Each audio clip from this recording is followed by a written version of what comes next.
नमस्कार दोस्तों। आज की अपन साइंस क्लास के अंतर्गत अपन उत्सर्जन तंत्र के अति 15 महत्वपूर्ण क्वेश्चनों का सॉल्यूशन करेंगे।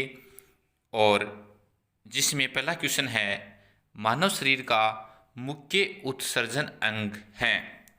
देखिए दोस्तों, जो अपना शरीर में पाचन क्रिया के बाद में जो अंतिम प्रोसेस होती है वो उत्सर्जन के माध्यम से होती है, उत्सर्जन अंगों के माध्यम से। तो हर प्राणी में कुछ न कुछ डिफरेंस होता है। तो यहाँ बात कर रहे हैं मानव की। मानव यानी मनुष्य के शरीर का मुख्य उत्सर्जन अंग क्या है? क्या फेफड़ा है, त्वचा है, किडनी है, यकृत है? देखिए बच्चों, वैसे तो इन सब का योगदान है, लेकिन मुख्य मैन यहाँ बात करेंगे तो वो होगी किडनी। क्या होगी? किडनी, जिसको अपन वृक्क भी बोल सकते हैं। क्या? वृक्क बोल सकते हैं, या गुर्दा भी बोल सकते हैं। अपन उसको गुर्दा भी बोल सकते हैं। और ये एक सामान्य मनुष्य में 2 वृक्क होते हैं, और कुछ मनुष्य होते हैं जिनमें एक किडनी भी पाई जाती है। नेक्स्ट क्वेश्चन है अपना, वृक्क के मध्य भाग में पाई जाने वाली खांच क्या कहलाती है? देखिए बच्चों, जो अपने किडनी होती हैं, वृक्क होते हैं, उनके जो मध्य भाग है, इस मध्य भाग में पाई जाने वाली जो खांच होती है, इस खांच को अपन क्या कहते हैं? क्या हाइलम कहते हैं, फ्लोएम, जाइलम या अमोनिया? तो देखिए बच्चों, यहाँ फ्लोएम और जाइलम है, इनका तो मनुष्य से कोई लेना देना नहीं है। ये तो पादप से रिलेशन इनका तो क्या है? पादप से। फ्लोएम है, ये फलों का उत्सर्जन करता है पादप के अंतर्गत। और जाइलम है, ये जल को जड़ों से ऊपर की ओर भेजता है। इसलिए ये 2 तो कट हो गए। क्या अमोनिया होगा? नहीं। क्या होगा? हाइलम। तो वृक्क के मध्य भाग में पाई जाने वाली खांच हाइलम कहलाती है। नेक्स्ट क्वेश्चन की ओर, मूत्र का पीला रंग होता है। देखिए दोस्तों, मूत्र का रंग सामान्यतः कैसा होता है? पीला। तो वो क्यों होता है? तो मूत्र का रंग पीला होता है क्या नाइक्रोम के कारण, पीलिया के कारण, लीवर के कारण?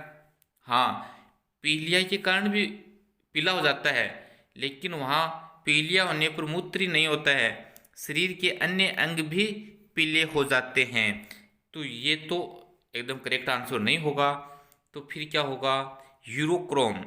यूरोक्रोम के कारण मूत्र का रंग पीला हो जाता है। नेक्स्ट क्वेश्चन की ओर बढ़ते हैं, उद्भव के आधार पर वृक्क यानी किडनी, क्या वृक्क किडनी के कितने प्रकार होते हैं?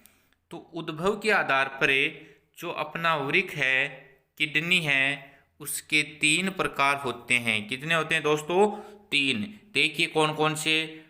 प्रोनेफ्रोनिक, पहला है प्रोनेफ्रोनिक, सेकंड है मेटानेफ्रोनिक, थर्ड है मिजोनेफ्रोनिक। इसलिए उद्भव के आधार पर किडनी के 3 प्रकार हैं। Option D right. Next question की ओर, जीवों में अपशिष्ट पदार्थों को शरीर से बाहर निकालने की क्रिया क्या कहलाती है? तो ये प्रश्न तो सबका राइट होना चाहिए, क्योंकि अपना टॉपिक भी यही चल रहा है। तो जीवों में अपशिष्ट पदार्थों को शरीर से अपन बाहर निकालते हैं मूत्र मार्ग या मूत्राशय से, तो उनको क्या शोषण कहते हैं, पाचन कहते हैं, उत्सर्जन या कोई नहीं? तो देखिए दोस्तों, यहाँ अपना आंसर सी राइट होगा। क्यों? क्योंकि श्वसन नहीं होगा। श्वसन का कार्य तो ऑक्सीजन को परिवहन करना होता है अपने शरीर के अंदर, और पाचन की क्रिया भी नहीं होती है, ये छोटी बड़ी आंतों के अंतर्गत पाई जाती हैं। लेकिन जीव में अपशिष्ट पदार्थों को शरीर से बाहर निकालने की क्रिया उत्सर्जन कहलाती है। नेक्स्ट, वृक्क के बाहरी झिल्ली क्या कहलाती है? क्या बाहरी कोर्टेक्स, आंतरिक कोर्टेक्स या पेरिटोनियम? तो ये पेरिटोनियम है भाई। तो वृक्क की बाहरी झिल्ली को क्या कहते हैं? पेरिटोनियम कहते हैं। क्या? पेरिटोनियम कहते हैं, ध्यान रखना भाई। वृक्क की बाहरी झिल्ली को पेरिटोनियम कहते हैं। नेक्स्ट क्वेश्चन की ओर, वृक्क की संरचनात्मक व क्रियात्मक इकाई क्या कहलाती हैं? तो देखिए बच्चों, वृक्क की संरचनात्मक व क्रियात्मक इकाई ही कोशिका की संरचनात्मक व क्रियात्मक इकाई होती है।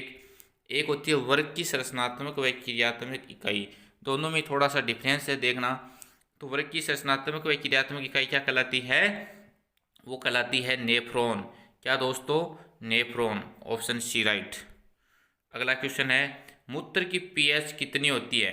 देखिए दोस्तों, पीएच से रिलेटेड एक क्वेश्चन एग्जाम में जरूर मिलेगा, चाहे वो मूत्र की पूछे, चाहे ब्लड की पूछे, चाहे दूध की पूछे या शुद्ध जल की, नमक की, जो भी है, एक क्वेश्चन हर बार हर एग्जाम में पूछा जाता है। तो मूत्र की पीएच क्या 8 होगी? 6, 7, 6.5। तो मूत्र की पीएच होगी दोस्तों 6। कितनी होगी? 6। और यदि बात करते हैं, ये तो मूत्र की हो गई हुई, यदि अपन बात करते हैं रक्त की, किसकी? रक्त की। तो रक्त की पीएच हो जाएगी, वो होगी 7.4। क्या होगी? 7.4।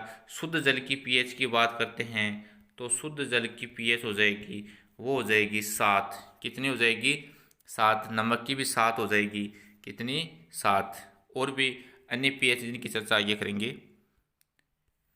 अमीनो अम्ल का व्यास करने वाला क्या कहलाता है? तो भाई ये व्यास नहीं है, अमीनो अम्ल का जो उत्सर्जन करता है वो क्या कहलाता है? ये व्यास नहीं है, तो अमीनो अम्ल का उत्सर्जन करने वाला एमोनोटेलिक कहलाता है, एमिनोटेलिक कहलाता है, यूरियोटेलिक कहलाता है। तो दोस्तों एमिनोटेलिक कहलाता है। देखो अमीनो से पकड़ लेंगे अपन, अमीनो से एमिनोटेलिक। नेक्स्ट क्वेश्चन की ओर, यूरियोटेलिक के अंतर्गत क्या आता है? यूरियोटेलिक क्या मनुष्य, मछली, सरीसृप या फिर सभी? तो देखिए दोस्तों, ये क्वेश्चन है यूरियोटेलिक यानी यूरिया के रूप में उत्सर्जन करता है। तो यूरिया के रूप में उत्सर्जन क्या मनुष्य करता है, मछली, सरीसृप या सभी? तो इनका इस क्वेश्चन का जवाब दोस्तों आप स्वयं देंगे कमेंट बॉक्स में। नेक्स्ट क्वेश्चन की ओर बढ़ते हैं। एक कोशीय जंतु होने के कारण उत्सर्जी अंग पाए जाते हैं। तो ऐसा कौन सा जंतु है जो एक कोशीय है? ये एकोशीय नहीं है भाई, ये है एक कोशीय। तो एक कोशीय जंतु होने के कारण भी उत्सर्जी अंग पाए जाते हैं, वह है दोस्तों एमीबा। क्या है? एमीबा। नेक्स्ट क्वेश्चन बहुत ही इम्पोर्टेंट अच्छा क्वेश्चन है, वेरी वेरी इम्पोर्टेंट है, ज़बरदस्त क्वेश्चन है रीट पटवार इत्यादि के लिए। तिलचट्टे में उत्सर्जन अंग पाया जाता है, क्या मेल पीगी नलिकाएं, पल्लिहा, यकृत, फेफड़ा? देखिए बच्चों, पल्लिया है, इसको ब्लड बैंक कहते हैं, ये तो नहीं है। यकृत भी नहीं होगा, यकृत अपने शरीर की सबसे बड़ी ग्रंथि होती है। और फेफड़ा भी नहीं होगा, तो फिर क्या होगा? मेल पीगी की नलिकाएं। क्या दोस्तों? मेल पीबी की नलिकाएं। Very very important question. Next, अधिवाही धमनियों की कोशिका का एक गुच्छा पाया जाता है, क्या नेफ्रॉन में, ब्रोमेन संपुट, किडनी? तो दोस्तों अधिवाही धमनियों हैं उसकी कोशिकाओं का गुच्छा ग्लोमेरुलस कहलाता है। क्या कहलाता है? ग्लोमेरुलस। नेक्स्ट क्वेश्चन की ओर, हाइड्रा में गैसों का उत्सर्जन होता है, क्या प्राशन द्वारा, विसरण, डेग हुआ? तो हाइड्रा में गैसों का उत्सर्जन होता है विसरण के द्वारा होता है दोस्तों। किसके द्वारा? विसरण के द्वारा।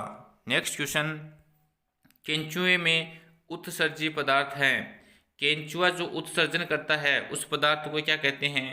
अमोनिया, यूरिया, दोनों, कोई नहीं?